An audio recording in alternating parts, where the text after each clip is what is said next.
Magagalit lalo nito si Ping Lacson kay Amy Marcos. Umiinit ang sagutan ng dalawang umiinit ang sagutan. Dati nang mainit si Senador Ping Lacson eh. Pipi ko na dito kay Amy. Nag-react si Amy, ang sama pa ng reaksyon ni Amy. Pag nakarating kay Lacson, itong reaksyon na ito ni Amy, lalong magagalit si Lacson. Anong sabi ni Amy? Ang sabi ni Amy, parang masyadong gigil itong si Senador Ping Lacson sa akin. Baka makipagsabunutan. Sure akong talo ako dyan. Ha? Itong si Amy Marcos, hindi siniseryoso ang comment sa kanya ni Ping Lacson. Seryoso na si Ping Lacson sa sinabi kontra sa kanya. Ha? Sabi ni Ping Lacson, nung una pinapalampas niya daw kasi ang kanyang sinabi nga, kapag nonsense ang comment, ignore niya na lang. Ang problema kasi, ang comment ni Amy Marcos, hindi naman nonsense eh. Seryoso yung aligasyon ni Amy kay Ping Lacson.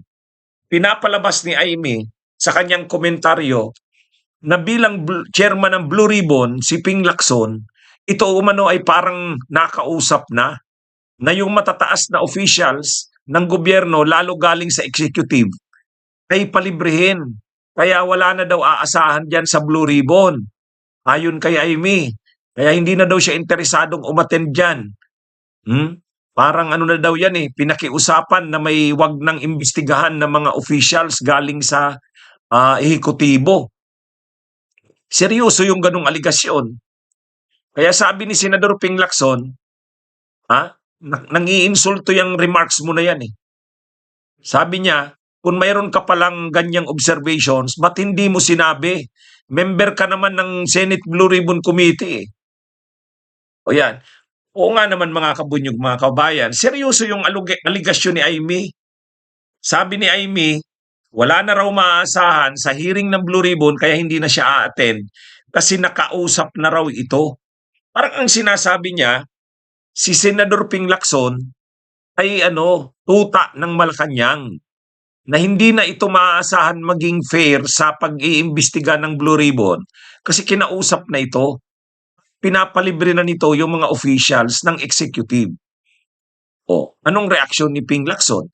Ang reaksyon ni Ping Lacson, ba't hindi mo sabihin yan sa Blue Ribbon hearing? Member ka naman. Nakaka-insulto yung nakaka-insulto yung comment mo na yan, sabi ni Ping Lacson. Ang sagot ni Amy, parang masyadong gigil itong si Senador Ping sa akin. Baka makipagsabunutan. Sure akong talo ako dyan. Ibig sabihin, para kay Amy,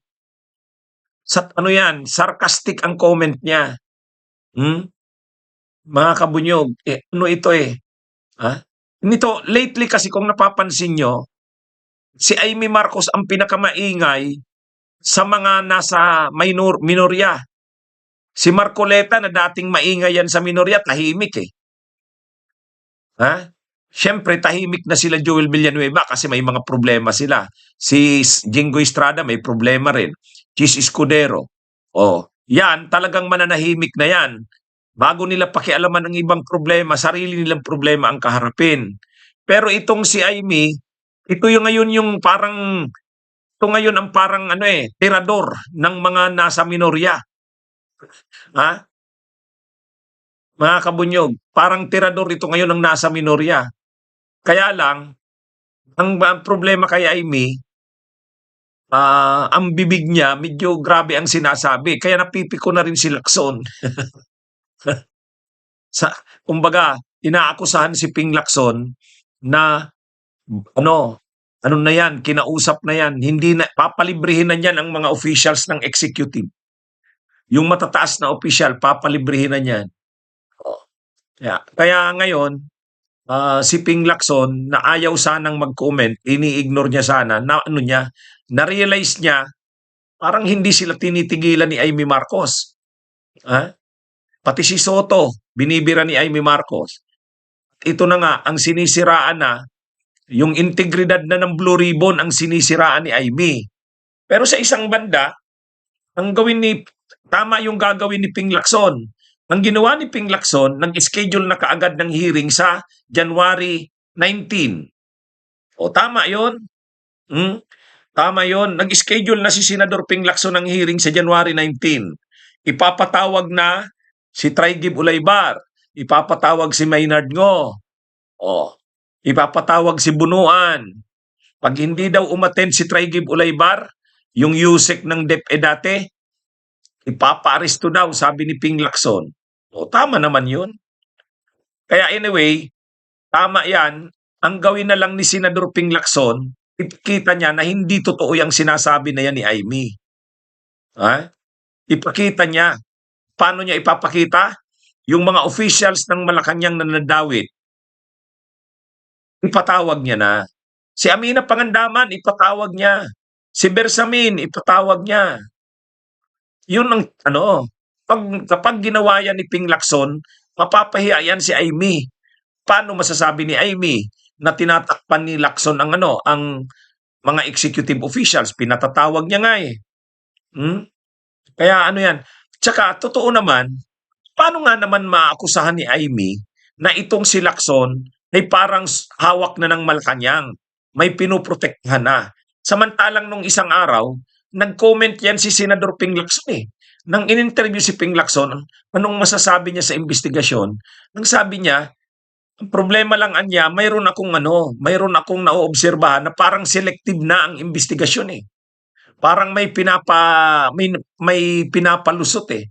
Ibig sabihin, si Senador Ping Lacson mismo ay nakaka-observe niyan. Kaya paano naman yung sinasabi ni Amy na si Ping Lacson ay parang hawak ng Malacanang? Si Ping Lacson na nga mismo ang nagsabi nung isang araw eh, na parang nakikita niya selective ang investigation. Kaya anyway, abangan na lang natin mga kabunyog sa January 19, mainit na naman. Maganda ito kasi mabubuhay na uli ang investigasyon. Nung kasing ICI nang nag-iimbestiga, wala namang magandang nangyayari kasi hindi naman natin nakikita. Hindi naman natin naririnig kung anong nangyayari. Naka-closed door eh. Pero dito sa Blue Ribbon Committee hearing sa January 19, na naman ito? Naka-livestream na naman ito. Sa pagkakataong ito, sa January 19, ang ipapatawag ay yung mga officials ng executive. Tama lang yun. Tama lang yun. Bunyog, bunyog, halikan na kasama ka. Bunyog, kapag buklod ay may pag-asa. Luzon, Visayas, Mindanao, isa ang pananaw. Sa bagong Pilipinas ang bunyog isisigaw. Bunyog.